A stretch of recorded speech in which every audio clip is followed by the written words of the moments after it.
Welcome back to the Twin Spires Saturday Spotlight. I'm Vance Hanson alongside James Scully. And James, it's the second weekend of the Keeneland Fall Meet, and that means the featured event is the Queen Elizabeth II Challenge Cup for 3-year-old fillies. A race with possible Breeders' Cup implications.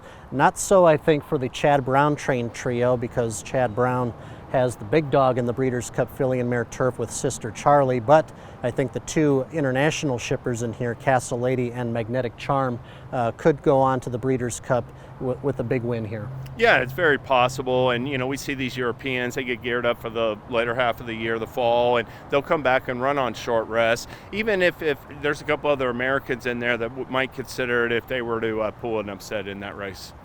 Well, one interesting bit of thing to notice about the Queen Elizabeth II Challenge Cup is that Her Majesty Queen Elizabeth herself has a runner in this race for the first time. It's been run for more than 3 decades, but she finally has her first starter in Magnetic Charm. And you were telling me earlier that you kind of like that filly, but your main focus is on a Chad Brown trained horse. Yeah, and I like the Magnetic Charm's effort in the Canadian. She ran second to Starship Jubilee, who's a top contender in the EP Taylor there this weekend at Woodbine.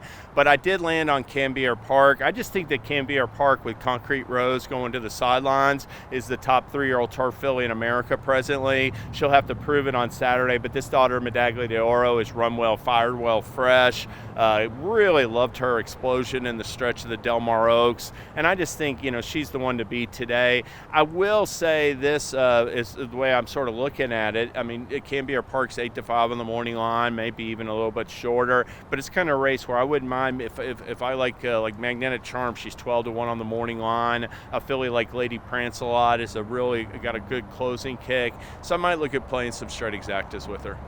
Well, I'm going in a different direction. I respect Cambier Park. I can't take the price on her. I thought the Del Mar Oaks is kind of a traditional weak group grade 1 event, and I'm going for another Chad Brown filly here, Cafe Americano. She's 3 for 4, comes off an impressive victory in the Pucker up at Arlington.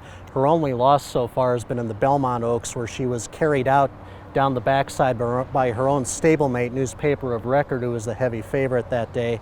I think Cafe Americano still has a lot of improvement that she can show, a lot of upside remaining, and I don't think on the figures she's not that far behind Cambier Park, and she's going to be multiple times the price in this race. Of the 2 European shippers, Magnetic Charm I respect off that Canadian performance last time. However, her European form pales a bit in comparison to Castle Lady's. The filly that beat Magnetic Charm at Royal Ascot ran horribly here at Keeneland on Thursday. Castle Lady started her career just this year, won her first 3 races in succession, including the French 1000 Guineas. May have been a little bit over the top when up the track in the Coronation at Royal Ascot.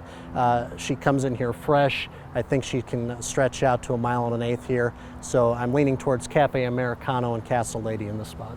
All right, so I'm going to play 2 $10 straight exactas for a $20 betting bankroll. I'm going to play Cambier Park, the 3 over the 1, Lady Prancelot, and the 7, Magnetic Charm. How are you playing it, Vance? My $20 budget, I'm going to do an offbeat win bet, $16 to win on Cafe Americano, and then do a $2 exacta box with her and Castle Lady. Well, good luck, James, and good luck to all of you watching the QE2 this weekend at Twin Spires. We'll see you again next week.